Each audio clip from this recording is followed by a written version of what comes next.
Hi, good morning, everyone, and welcome to the Real Scottish Politics Live at the National with myself, Steph Braun, and Judith Duffy. How are you doing, Judith? Yeah, good, thanks. Yourself?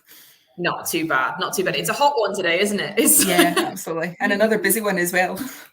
Absolutely, yeah, no, 100%. We've got a lot going on at the moment, obviously, since the resignation of Boris Johnson, or resignation, shall we say? Absolutely. It's hard to believe that this time last week that hadn't happened, and it's obviously a week is a long time in politics, and that's certainly true for the past week, given all that's gone on. But yeah, this time last Tuesday morning, everything was, as it was, and it wasn't till about 6 o'clock the evening, I think it started. That was when the first resignations took place. So yeah, plenty has happened since then. Yeah, absolutely. You're right. Myself and my colleague, our colleague Abby, were in London last week, and we remember that. I don't think we'll forget that moment for a long, long time. We were leaving Keir Starmer's office after a reasonably regular interview, in which he did say cabinet members need to resign after the sort of Chris Pincher allegations. As it was as if by magic, as we left the room, a cabinet member resigned, Sayed Javid, and we tried to get back into his office to ask him about it, and the press officer assured us a statement was coming. So, and then we, about 5 minutes down the road across Parliament Square, Rishi Sunak had then gone. And we were trying to rush back to file some copy, and all this was going on at the same time. We were sort of stopped in shock in the street, and I was like, "We need to keep going. We've got stuff to write." It's not going to be one of those moments that we forget, right? No, absolutely. And I think that we often talk about fast-moving stories in journalism, but I think that was one of the most fastest that I can remember, in terms of what happened over the Tuesday and Wednesday, because it was just, at breakneck speed, which was quite interesting. So, so obviously we've got the Tory leadership contest now. So that features on the front page of the National today, in terms of a kind of warning from the SNP about the Tory lurch to the right, and that, there's parties capable of producing someone even worse than Johnson. So I think this was your story, wasn't it, Steph, that you worked on yesterday? Yeah, so there has been sort of concern that yes, Boris Johnson is going. He's resigned as Tory party leader, but he's remaining on as a caretaker prime minister until the autumn. We now know that the new leader will be announced by the 5th of September. But yeah, he's gone, but there's a concern that nothing's going to change, because a lot of these candidates are saying very sort of sometimes quite far right things, I would say. Tommy Shepherd said that, they're capable, the Tory party is capable of producing someone far worse than Boris Johnson, which is quite frightening, because I think he was fairly exceptional in some of his policies that he came out with. So yeah, there's been a number of concerns, really. There's been Suella Braverman, who has said that she would take Britain out of the European Convention on Human Rights, which is not something I don't think we would have heard coming out of a Conservative candidate's mouth previously, around the sort of time of Theresa May and things like that even. So Mary Black, gave us some, quite hard-hitting comments. They're just actually trying to be more militant than one another.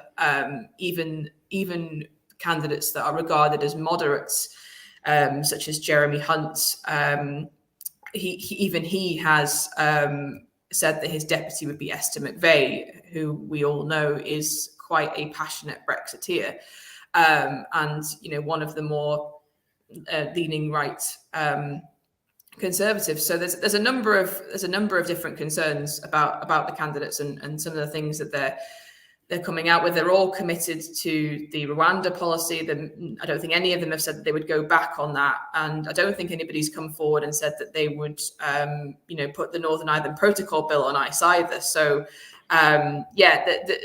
Mary Black and Tommy Shepherd both spoke to us yesterday, as well as Kirsten Oswald, about concerns around this, that the problem isn't Boris Johnson, it's the Tory party, and they put him there after all.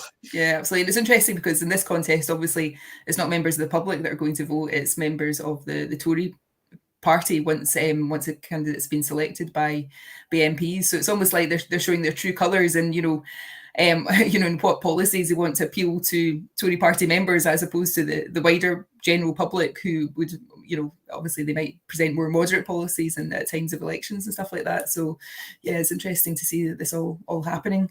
And also in terms of who's emerging as the kind of top choices. So I think there was a poll by the Conservative Home website, which was talking about Penny Mordaunt coming out as the top choice, and also Kemi Badenoch. So I think the suggestion there that there might be some kind of lean towards members looking for a clean break away from Boris Johnson's, you know, cabinet and his members.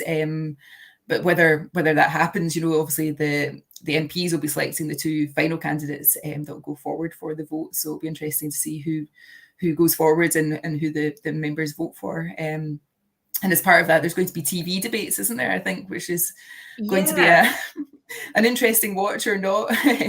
Again, because you know, normally in elections, then you know you would be watching it with the intention of voting for some of these candidates, but you know, unless you remember the Tory party, then you're not going to have a say. So I'm not sure how popular they will be, how many people will actually bother to tune into them, unless they want to see a bit of the kind of infighting that has been going on in the party in terms of, you know, the kind of slight backstabbing and, you know, trying to undermine people's campaigns. I think Rishi Sunak has been particularly targeted as in terms of the kind of whispers and the kind of, you know, calling him a traitor and things like that. So sort of treacherous, I think was one of the descriptions used. So it'll be interesting to see how all that develops over the next week or so.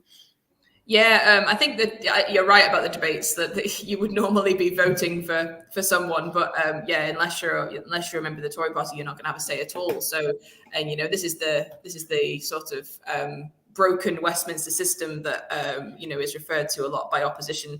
But yeah, I think that I'm sort of looking forward to it, to just see them in a debating context as opposed to scripted stuff in the House of Commons. You know, I always like to see them, you know, caught off guard a little bit. It does make it quite interesting. On the side of that happening, Labour are tabling a motion of no confidence in the government today with a vote expected tomorrow.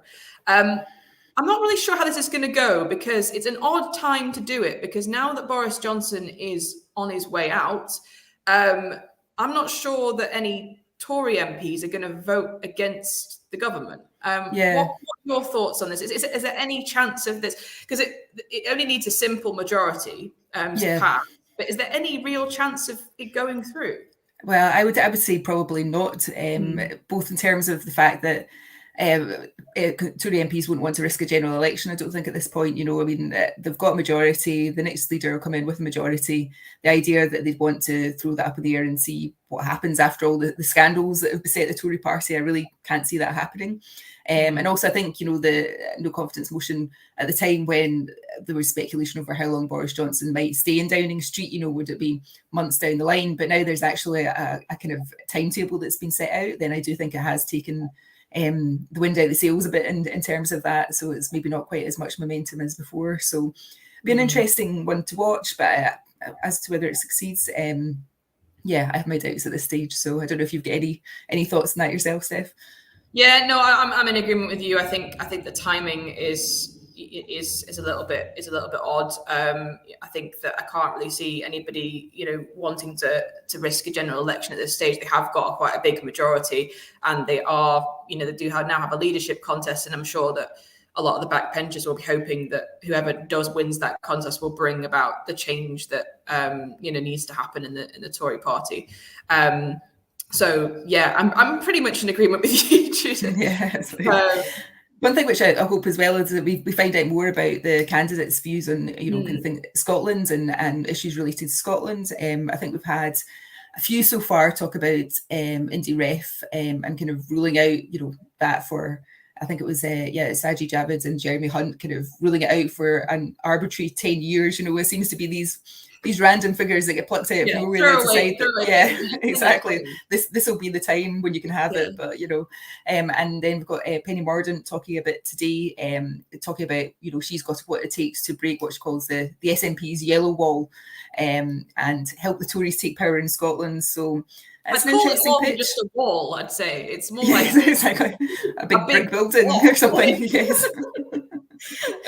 So yeah, so I would say good luck with that. You know, given they've got 6 Tory MPs and you know, the performance in Holyrood's election last year. You know, it's yeah. So, but she seems to making her pitch, and she seems to slightly dodge the question of Indy Ref. You know, she was saying she wouldn't play on the SNP's turf. So, but I really think that's something the candidate should be pressed on, and you know, not just you know.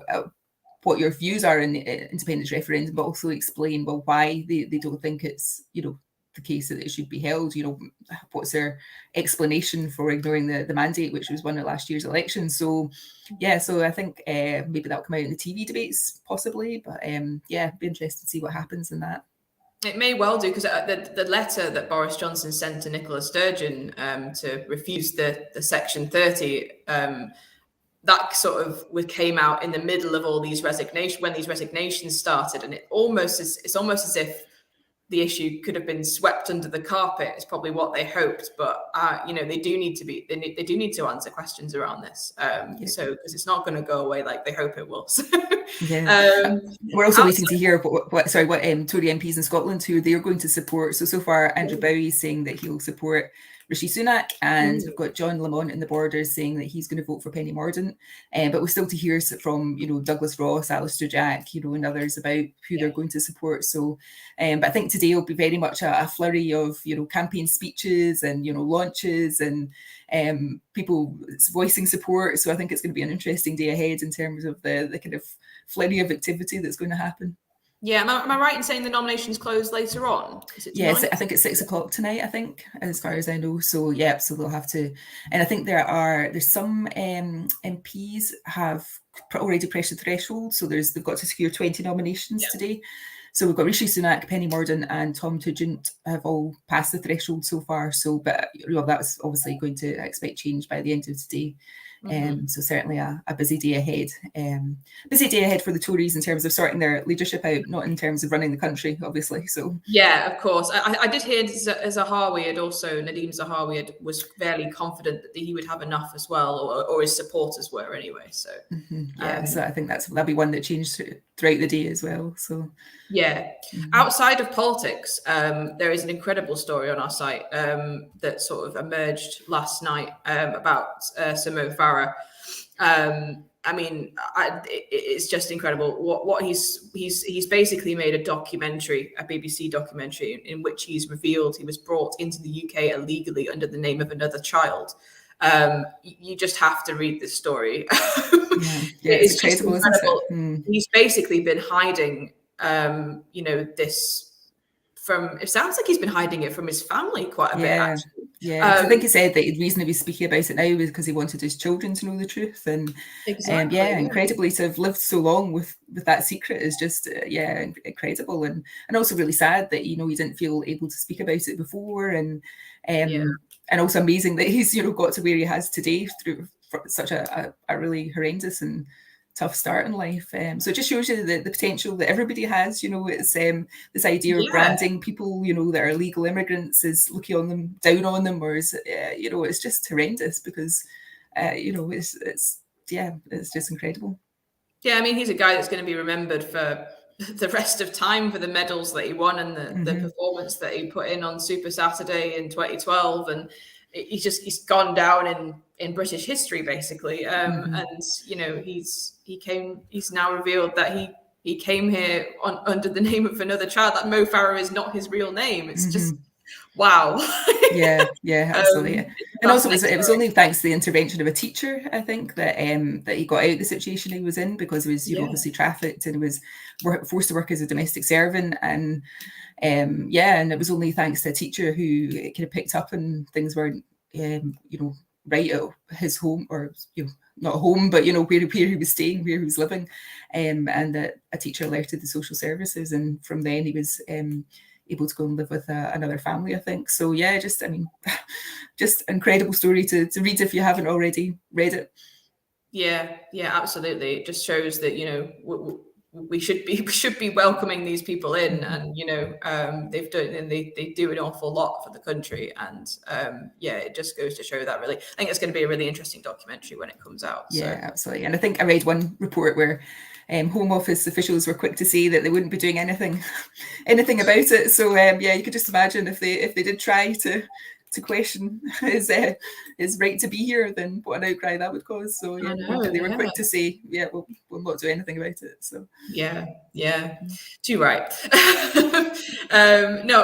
So that's pretty much the top stuff at the moment. Like Judith was saying, there'll be stuff on the website throughout the day about leadership pitches, speeches, and all the updates around that. And so just keep up with the national.scot really, and we'll be keeping you updated throughout the day. So see you later.